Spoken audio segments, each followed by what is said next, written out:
Hi guys, welcome back to my channel. I am Tisaro, and in this video we're going to be talking about the 7 Hermetic Principles. The 7 Hermetic Principles come out of ancient Kemet, which is ancient Egypt, but Egypt is a European word, so we're going to go with Kemet. The 7 principles come out of the emerald tablets, which comes from the Egyptian god Tehuti, aka Thoth, aka Hermes by the Greeks, but you know the Greeks copied everything from the Egyptians. So these 7 principles are amazing because they're going to help you in understanding life, understanding how to get through life, how to get through certain situations, how to live in balance and be happy. Essentially, that's what all of these principles will teach you. And I think understanding when to apply them, how to apply them, will be very helpful to you. The first principle is the principle of mentalism, and that is all is in your mind. All is mind. So everything, your existence, you're creating with your mind. Your thoughts are matter. Your thoughts are things. And this kind of reminds me of the Rastas, you know, word, sound, power, because they've been teaching that forever, that your words and your thoughts are creating things. They have power, they have energy, they're creating things. We talked about this in my video on setting 2020 intentions, that writing it down, saying it, putting it in a vision board is a part of the creative process. It's a part of creating your existence. One of my favorite books is The Master Key. And The Master Key is a book that teaches you about mental discipline, how to control your mind. It teaches you that controlling your mind is how you control your world. And it has really helped me in changing my mindset, changing my view of the world, changing how I relate to people, how I respond to people, how I respond in situations. And it is so empowering to be able to control your mind. Your mind is a very, very powerful thing. So that's one of the laws of the universe. If we could just understand that, we could change a lot in our lives. So the next principle is the principle of correspondence. And this is the principle that most of us know. It's the law of attraction. The law of attraction, which is popular everywhere. There was a time a few years ago that was all everybody was talking about, the law of attraction. But as I said in a previous video, that it's only one of the 7 principles. It's really about as above, so below, so within, so without. And I think it kind of rides on the previous principle, you know, because what is inside of you is what creates your outer reality. So what is happening around you is a reflection of all of what is happening inside of you. It's about attracting things to you. The things that you surround yourself with becomes your reality. So if you surround yourself with, you know, positive people, you surround yourself with productive people, with progressive people, then you will find that you have a lot more of that in your life. If you surround yourself with love and loving things, and you know, your Instagram feed or your YouTube feed or whatever it is that you're feeding your soul is a lot of love, then love will come back to you. And that's how I feel about the law of correspondence. So you have the principle of cause and effect. What you reap is what you will sow. So what you put in is what you will get out. It's also, for me, the principle of karma. You do bad things, it will come back to you. There will always be consequences to your actions. I'm a big believer in karma, and I know and I've seen many people face their karma, and it's always so amazing to see. And I'm a big believer in doing good, and good will come to you. I kind of pride myself on being a good person. I have a good heart. I want people to live good. I want people to be happy. I want good things for people, you know, and I do good for people. But there are some evil freaking people in this world who want nothing but to harm people. They get satisfaction out of, you know, for some reason they're just soulless and they don't feel anything. But those people will always get their comeuppance. Don't worry about it, it's gonna come. But there's also people who sow good seeds. People who sow good seeds and do good things, and good things will come back to them. The cause and effect principle to me also has to do with your soul purpose. You know, what it is that you want to do, what it is that you really, really, really desire. In the book The Alchemist, they talk about how much the universe conspires to give you everything that you want. And so for me, cause and effect here applies in that you want something, you don't have everything in place. You have one thing or two things and you need 20 things. But you work with the one or the two things that you have and you start working on them and you get them to a point. And before you know, there's a door open for 5 more things. And so you're closer and closer to getting those 20 things that will help you to achieve exactly what it is that you want. And that's how the universe works. You know, it's cause and effect. You put in this work and then the universe responds to you. The Christians would say God would make a way. Life isn't happening to you, it's responding to you. Similarly, I get really nervous doing these types of videos where I talk about these types of things. I don't know why. You know, I just don't want to. I guess it's my pride. And not only that, we just have fear of the things that we're not used to, or in anything that's different. And especially when it comes to opinions as well, and views and beliefs. You know, you get nervous because there are other people with a million different opinions also, and you know, you don't want to be disagreeable. So I get nervous doing these types of videos a lot. But I figure the more I push myself to do them, the more I will become comfortable with them, and then over time it will just be extremely natural and normal. I'll just get very used to it, and you know, I'll get better at it. So that's kind of how cause and effect works as well, and that's how I'm applying it in this very instance. The next principle is the principle of duality. So this space that we live in is a dual space. So everything has an opposite. There's a yin, there's a yang, there's a left, there's a right, there is light, there is dark, there is good, there is bad, there is up, there is down. Except in space. In space there's no up or down. There's just everywhere. So there is always two sides. I was talking about this with someone the other day about the fact that the world has to have a balance between good and bad. It's just a universal law. I don't know, can't explain it, but it's just a law that we know, that there is good and there is bad. But the trick is to not focus on the bad, you know, focus on the good.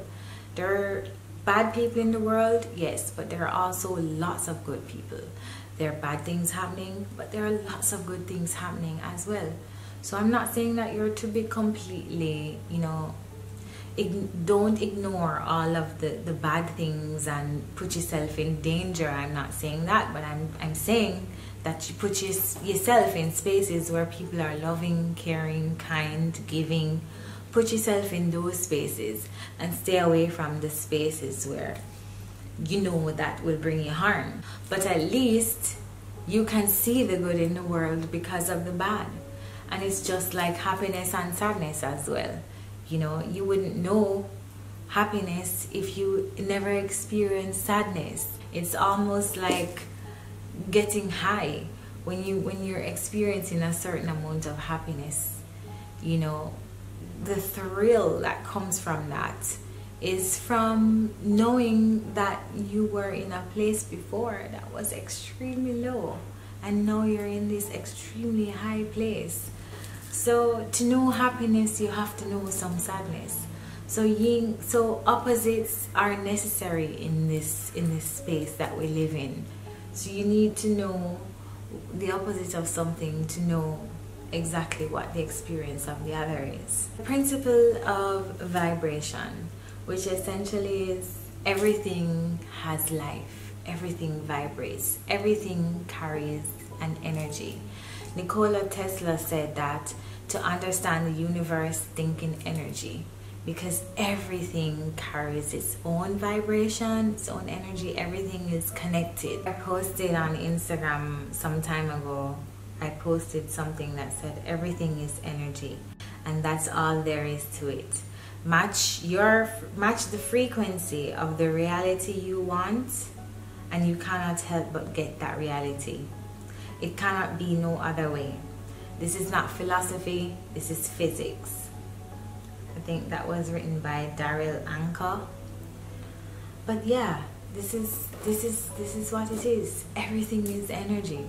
So once you understand that, there's really nothing that can stop you, because you realize that everything can be manipulated. Everything for me is a vibe. Everything is a feel. You know, as African people, we feel a lot, you know. It's one of the reasons why we dance so well, because we feel the music, the vibration, it moves through us. And so we vibrate, our melanin vibrates.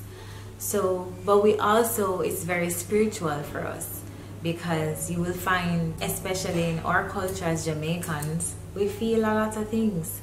You know, we regularly see a female or a male and say, why my spirit not taking?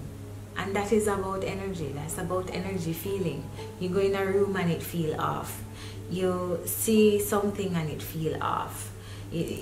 Anything at all, you just feel it. You're always feeling, and that's how I live. I live by how things make me feel, how spaces make me feel, how people make me feel. And if I don't feel it, I'm just gonna take myself away. Simple. I'm not gonna put myself through anything that is uncomfortable. Once the vibration is off, I'm out. And I use that as my intuition, a connection to my higher self, in knowing, my inner knowing, that helps me to feel out spaces, feel out people. And that to me is protective. That's how I protect myself from people, places, things, whatever it is. Rhythm is next principle. This principle is all about ebb and flow. It's all about the natural rhythm of nature. It's all about understanding that there is a time and place for everything.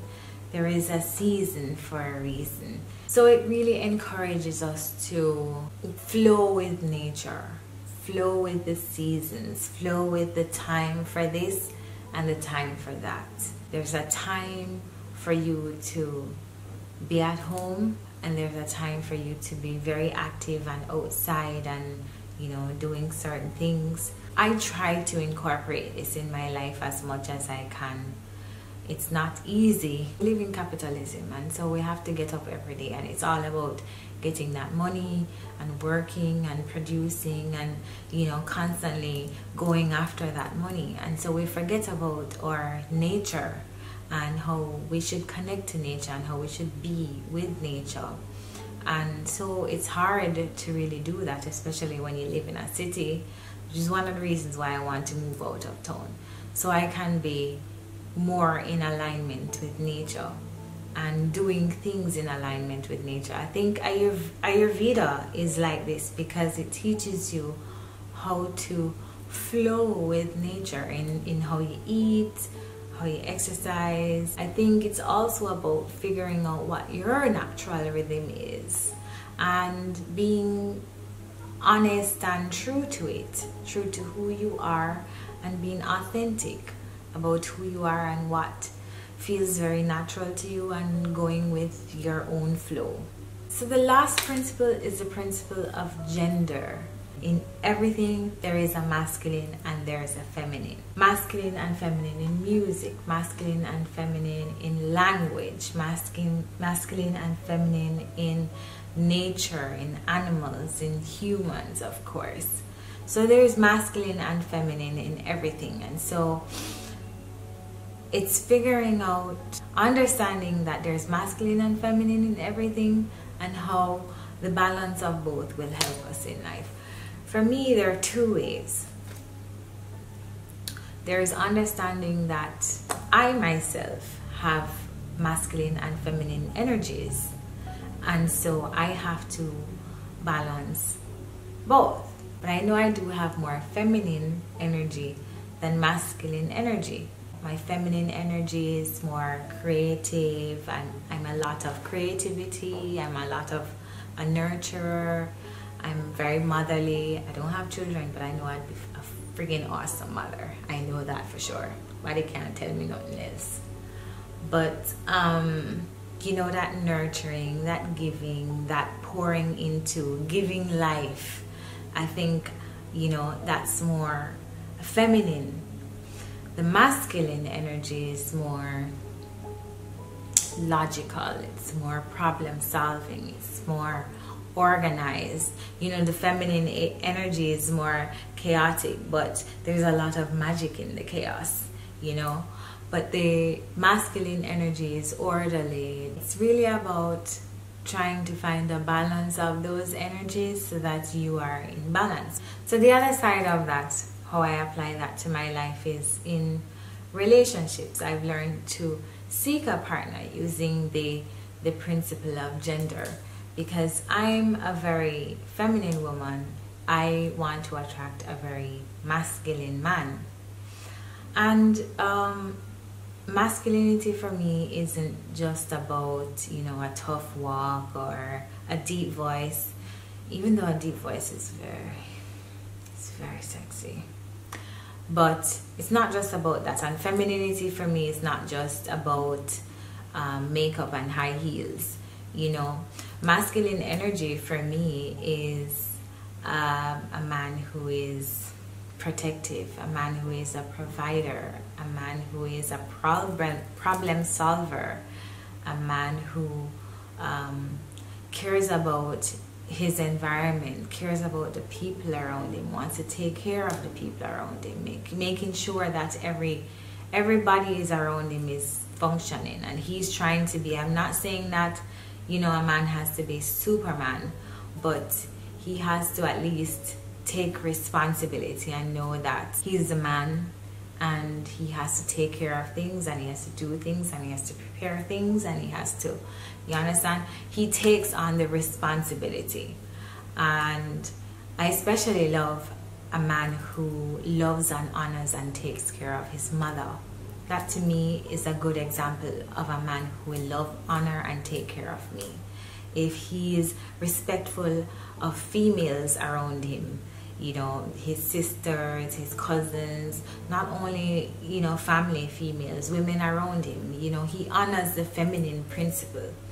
That to me would be an indication of how he's going to treat me, and how his masculinity will balance with my femininity. And so that's how I will use the gender principle in helping me to decide on what kind of partner that I want to have.